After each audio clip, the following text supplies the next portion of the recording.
Very rarely have I used tests to discover what my children know in any given subject. This conversation today is going to be about the how and why of figuring out what your children know without tests. Hello, friends, and welcome to the Raising Arrows podcast. I'm Amy Roberts from raisingarrows.net, and this is episode number 178, Testing Your Child's Knowledge Without Tests. Now, I am not an expert on testing practices. I have not had my children take very many tests over the years. One of them has taken the ACT. And obviously in college, they took some tests. We did do a few tests in high school. We use teaching textbooks for math, and they have a testing system. So there are tests that have been a part of our homeschool, but I do not do the standardized testing for sure. And I don't typically like to use tests as a way to figure out what my children know. This is a very foreign concept to anyone who has been in the public school system because tests are ubiquitous with schooling. They are just part and parcel of schooling in the public school system. And so it would seem very foreign to not use tests as the measure and gauge of success of how much the teacher is teaching and conveying to the children and how much the children are actually retaining the knowledge. Now, I did take some time to look back at the history of standardized testing. First of all, let me just say that the word standardized is very disconcerting because it suggests that there is a certain standard that children should reach, and anybody above or below that is not standard.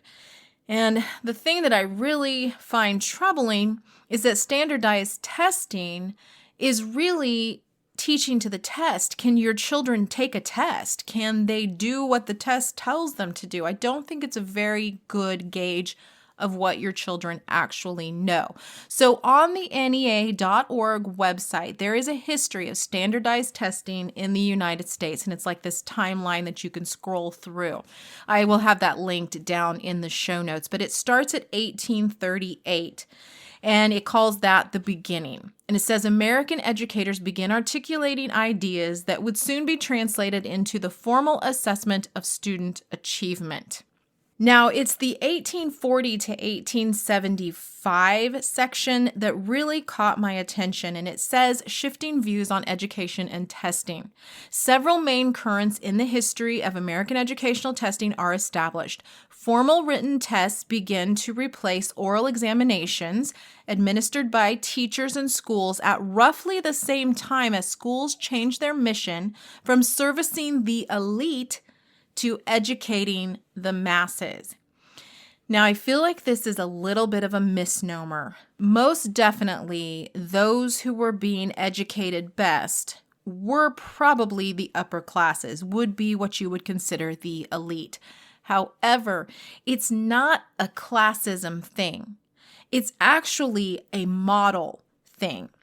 The elite, the upper class, were homeschooling with governesses. They could afford to have someone come in and privately teach their children. So the component of the fact that they are actually rich or well-to-do is not so much what's different here. What's different here is that you have children who are being taught in families, in very small entities, small groups of children, as compared to, as they use the term, educating the masses. This is every child gets an education, and we put them in rather large classrooms, and we have to find a way to not only teach them, but to also test their knowledge that is not exhausting for the teacher. So this is really about a paradigm shift, about a method and model of education shift. You will find that in the smaller frontier schools, you still have more of the mindset of oral examinations. There were most definitely written tests that came into play, but there were a lot of oral examinations. There were a lot of recitation, and the teacher had a very good grasp on what each of the students knew. Whereas in larger classrooms, particularly back east, You would have to have a better way of handling the larger classrooms, more children, and more varied ages. And part of that also led to them separating children into classes, whereas on the frontier, the children were all together in a one-room schoolhouse because there weren't that many children at the time. Back east, there were more and more people, and so they needed to separate those children into age groups. Now, this timeline goes on and on and on, and obviously hits upon the No Child Left Behind of the George W. Bush era. That is when standardization of testing became the norm for determining the performance of each individual school. Now, we still see this. In fact, I was on Facebook not too long ago, and our local school system had put out their numbers for their standardized testing that had taken place. And everybody was talking about how awful those numbers were and what are the teachers doing and how come our kids aren't learning anything and on and on and on. So people do still use the No Child Left Behind paradigm. We still see standardized testing as a good measure for what our children are learning in school, and we either say that the school is doing well or the school is failing, or the teachers are doing well or they are failing based on those test scores. Now, in 2015, there was a reform act put together called Every Student Succeeds Act, and it took steps to reduce standardized testing and then decoupled the testing from the high-stakes decision-making, as the NEA site says. According to the site, statewide assessments are still required for grades 3 through 8 and then one time in high school. To me, that still seems like a lot, and it still seems like it's a one-size-fits-all, even though they're trying to say it isn't. I just feel like using standardized testing as your gauge is just not a good way to do it, particularly for the homeschooled family. Now, I know there are some states that require testing of homeschoolers, and I'm not necessarily speaking to you, except that you can take some of the things I'm getting ready to say and use them in your everyday homeschooling. But I am talking mainly to those of you who have a choice as to whether or not you use tests as your gauge, or if you send your kids off to be tested, or if you feel like the test is telling you whether or not your child is doing well and whether or not you are teaching well. I want you to really listen to what I'm about to share and some of these ideas and decide for yourself if maybe testing is not the best way to go when it comes to finding out what your children know. First of all, let's talk about the fact that each child is unique. Even within a household, each of your children is unique. They have unique learning styles, they have unique interests and passions, and so a standardized test steals that uniqueness away from our children, and it puts our children in a box. Our children are not all going to have the same career. They're not all going to do the same things as adults. They're not going to have the same path and direction in life. Why do we treat them as if they will when they are students in our homeschool? That does not make sense. We have the ability and the blessing as homeschool parents to teach our children uniquely, to give them unique opportunities, and to watch them and decide which direction we need to go, which skills we need to hone, which things we need to pull back on. We are able to see because we are constantly in their realm. We are with them doing life together. We can see what they're struggling with and what they're doing well with. And so we don't necessarily need a test to tell us those things. Now, if you are a very hands-off parent and you don't really want to be involved in your child's day-to-day education, maybe you have them doing school on the computer and you would prefer that the computer take care of all of that, or you've outsourced a lot of it, then perhaps standardized testing is the way to go. But if you are a homeschool parent who has their finger on the pulse of the day-to-day homeschooling, you should be able to tell when your child is floundering and when they are doing well. I'm going to give you a few ideas for how to test without tests in your everyday homeschool life. The first one is conversations. Have conversations with your children day in and day out about everything. And I mean everything. Now, you may not be a talker. You may not be someone who easily comes up with conversational topics, but you need to hone that skill, particularly as a homeschool mom. And if it's not a skill you have, perhaps ask your husband. Maybe it's a skill he has and he can interact with the children on a conversational level. This can look like simply asking them what they think about a certain topic. It can look like reading or watching news and then discussing. It can look like watching a TV program and then asking them what they think about various parts of that show. It could be reading a book or read aloud to them during homeschool time and then asking their thoughts on various characters and scenes and what they think about this dialogue and what do they think about the different personalities and interactions of the different characters. Currently, our family is reading Anne of Green Gables as a read aloud in our homeschool, and I have been shocked by some of my children's responses towards the character of Anne. Now, you have to take into consideration, I have 3 boys and 2 girls in my homeschool. The girls, for the most part, like Anne. The boys can't stand her. And we had a conversation about why do you not like Anne? And then I kind of interjected my own thoughts as a woman that, some of this imagination that she has, it's refreshing and it brings a different life to Marilla and Matthew. And I hope that they can see that, but I also want to respect their ideas about their distaste for Anne. And the reason for that is that she's not very logical. She's sort of annoying. She romanticizes everything. So they felt like she was just not down to earth enough, but they're boys. So I know they are engaged in the material because we're having a conversation about it. And the same thing goes for subjects that your children are doing outside of morning time or with you directly a part of the subject, like say for instance, science.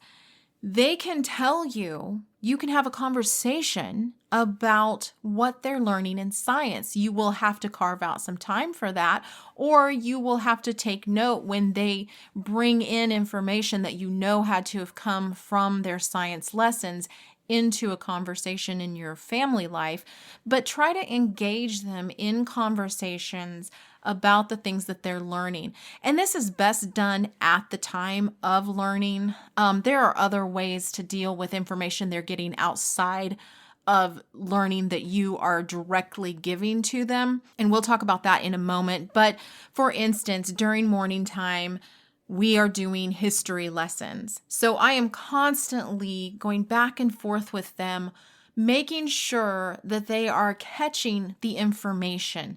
Bible lessons, same way.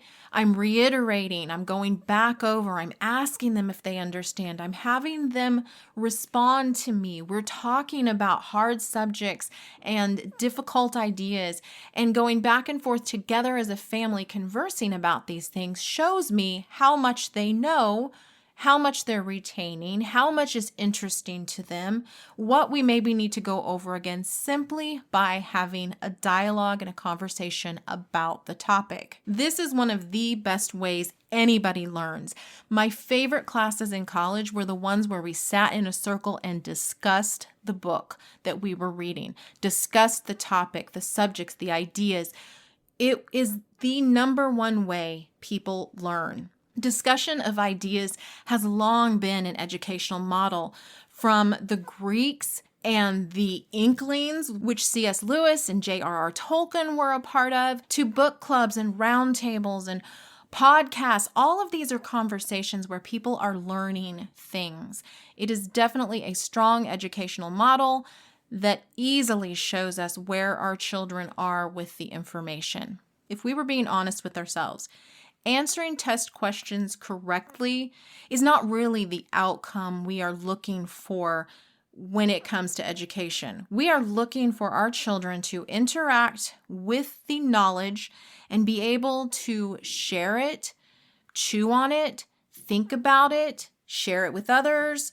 We have a different outcome we want. We don't just want them to answer a test correctly and get 100%. We want them to understand the material, interact with it, and be able to convey it to someone else. It is not a everything stops at the test kind of model.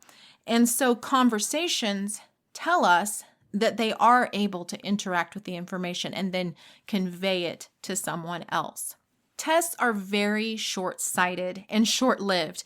You can store in your short-term memory banks enough information to pass a test and then completely forget it 5 seconds later. I can tell you I have done that multiple times. In college, in high school, there was no need for me to retain that information because I had no need for it outside of a test. That is a very poor educational model. The classes in college that I still think about to this day are the ones where we had conversations. It's the ones where I took the information and I didn't just forget it once I'd passed a test. I went on to share it with other people.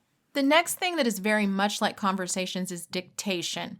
And this is something that works very well for those subjects that you're not doing with your children, but they are doing on their own, where they are able to come in and then dictate to you, tell you, kind of like a book report would be, where they share with you the information they have learned.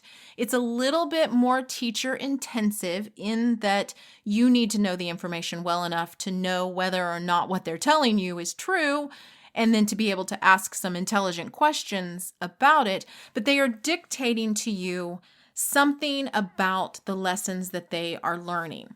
I am honestly not a huge fan of dictation because I feel like it's very stilted and stunted. I don't feel like it shows a good grasp of being able to take information and then repackage it and convey it to someone else. I feel like it tends to be by rote.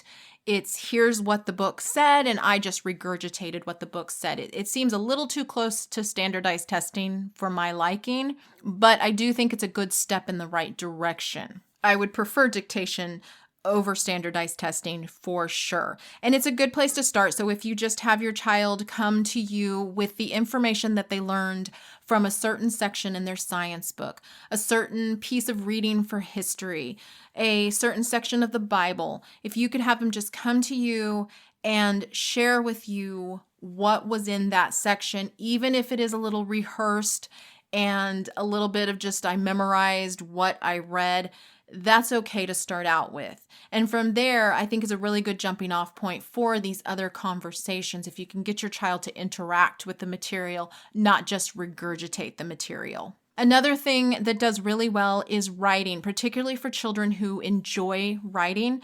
I have a degree in English. A lot of my classes were not just discussion based, but we also wrote essays about what we were learning.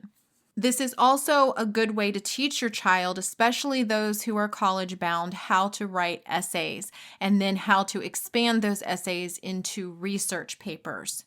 Having them write something about what they're learning and then having them formulate that something into a deeper conversation via written word is a really good way to see how much they know about that topic. However, if your children are not into writing, if they don't seem to enjoy the act of writing very much, I would first try having them type it out instead of using their hands. Sometimes there are motor skills issues where children have very weak hand muscles, and it's a struggle for them to actually write. I would start by working on strengthening their hand, but then also allow them to use a computer to type out their thoughts and then help them to string those thoughts together. And a good way to do this is to simply sit down with them and ask them leading questions. What was the topic of science today? Write that out. Okay, now what did you learn about that particular topic? Give me 1 or 2 sentences about that. I sat in on a notebooking session at a homeschool conference one time with Jeannie Fulbright, who wrote the elementary level Apologia science books. It was absolutely fascinating, where she showed that notebooking actually helps you to retain the information. And I tell you what, I can still remember to this day what she had us notebook on. I wrote in my notes about orcas, And I don't think, had I not done the notebooking exercises she was sharing during that session, I don't know that I could tell you that we had learned about orcas. It was really fascinating to me. And that is another way where you can take that information and you can write it, and it transfers from your mind to the sheet of paper. And for many people, myself being one of those people, anything that I do that involves me reading and transferring to writing actually helps me to retain the information. Again, take the uniqueness of your child. If your child's not like that, this is not for you. But if your child is a written word kind of person, they are going to retain that information better if they write about it. This is also a great opportunity to teach your children how to take notes. You might even just read a section of their schoolwork for them and ask them to take notes and then teach them how to do that. My older children actually told me that is the one thing they wish I had done better at, was teaching them how to take notes. And so I'm trying to take that into consideration and teach my younger children how to better take notes. I guess I thought them taking notes during church was good enough, but some of them didn't do that. Some of them weren't that drawn to the written word. And so I needed to have taught all of them how to do it. Another really good way, especially for children who are very artistic, is to let them draw what they are learning. These would be the children who really enjoy the diagrams in the science books. These are the children who like the historical cartoons. These are the children who tend to illustrate everything they are talking about and thinking about. Every page in their notebook is filled with drawings. I have one child who is very much like this. He would much rather be drawing than reading. So what you can do is allow your children to draw what they are learning in these various subjects. Again, this is helping to commit it to memory for them. It's connecting the written word with something they are kinetically doing, the drawing. Through these different methods of watching your children and seeing what they're learning and listening to them, you will begin to see patterns. You'll begin to see how it is that your child learns and how best to interact with that learning. You'll help them hone new skills, ones that they maybe wouldn't have done naturally. You will start to get a full grasp of what they know. You'll have a better picture. You don't need a standardized test because you can see, you can hear, you are able to interact with them, and they are able to interact with the material. It literally is teaching your children to participate in their own education. In public school systems where standardized testing is the norm, they are not participating in their education unless they are just naturally bent toward that. They really just see this as, I've got to learn all this stuff so that I can take the test because my teacher says this is really important. If your child is living for the test and then forgetting everything they've learned, they are not participating in their education, and they will not have a lifestyle of learning that will carry them into their adult years, where if there's something they don't know, they're going to find it out. They aren't going to love the act of learning enough to even care. You want them to participate in their homeschooling, participate in their education, participate in the information they are learning and sharing. Testing does not do that. Testing is a full stop. There is nothing useful beyond it. Whereas these other ways of testing without tests have usefulness far reaching beyond just the sharing of information in order to pass a test. These are real-world examples where your children have the opportunity to learn and grow from their education, and then to go out and teach it to others, to have conversations with others, to share, and to even take what they've learned and expound upon it, using it as a basis for their information and to inform decisions for them. It is so much more than just this stopping point of a test where you do not remember anything past the test. So I would encourage you to really think and dig deep about what can you do beyond testing?